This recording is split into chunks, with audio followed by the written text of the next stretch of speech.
With me now, Ambassador Tammy Bruce, Deputy Representative of the U.S. Mission to the United Nations. Great to have you, Ambassador. My pleasure. Let's start with this latest sort of dust-up and how the president sees, a drone attack on a ship by Singapore at the hands of the IRGC, or do we even know? Sure. Well, look, we know we're there because of chaos in the region, because a terrorist nation has wreaked havoc throughout that region against its neighbors.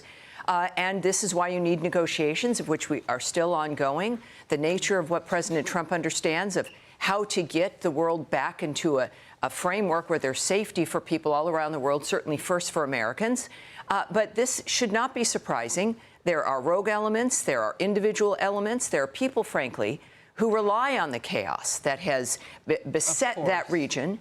And I think this is a sign that they know that we are at a turning point with President Trump's leadership, that the Middle East can be changed forever for not just the Iranian people, who are the first victims of this regime, but for the region as a whole. At the UN, of course, we work with every nation. That is where everyone can sit at the table. They're working with their own capitals.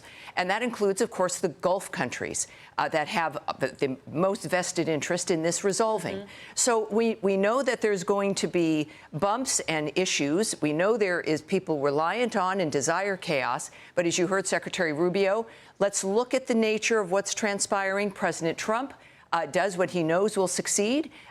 Diplomacy matters to him first. You hear from Ambassador Mike Waltz about our agenda at the UN, helping to facilitate this agenda.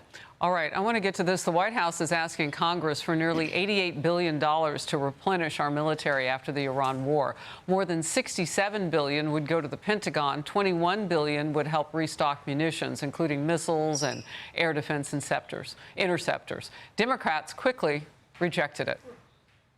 The Iran supplemental that the White House just released last week, calling for $87 billion for Iran. Just your thoughts on that? No. The notion that they'll come up to Capitol Hill to try to get an additional $80 billion to continue to waste taxpayer money on an endless war in the Middle East that Donald Trump promised he wouldn't start but would stop is beyond reckless. The Wall Street the Wall Street Journal editorial board with this headline: Democrats just say no to the military. And Democrats are opposing money to rebuild U.S. weapons stocks after the Iran war. Since Trump took office, we've seen a full government shutdown, the longest in history, and a partial shutdown that left the Homeland Security Department unfunded for 76 days. The president and Republicans accused Democrats of playing politics and causing shutdowns. When you put that into ChatGPT or Claude or anything, they name the Democrats too. And that first, by the way, just talking about the military, that first shutdown that started in October, by the end, set a record. Right? Yep. 43 days. It did. But also by the millions of people who had gone so long without full paychecks. Correct. The president did what he could in the last few weeks before November 14th, before no one in the military was getting a paycheck who was active.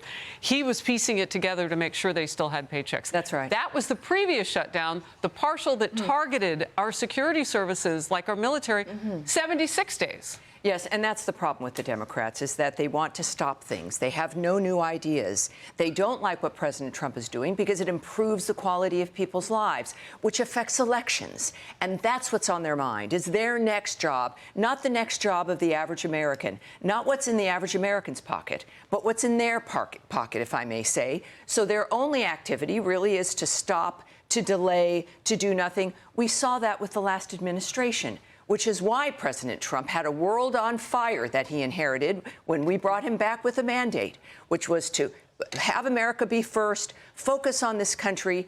And we know President Trump succeeds. He gets it right. So what did the Democrats do? They don't have a better idea. They don't have any ideas. What they have to do is stop the man and the team that is making the difference. And Americans see that for what it is. And finally, obviously, if we look at an administration that has been committed to cutting down the price of government, to reforming things into being more manageable.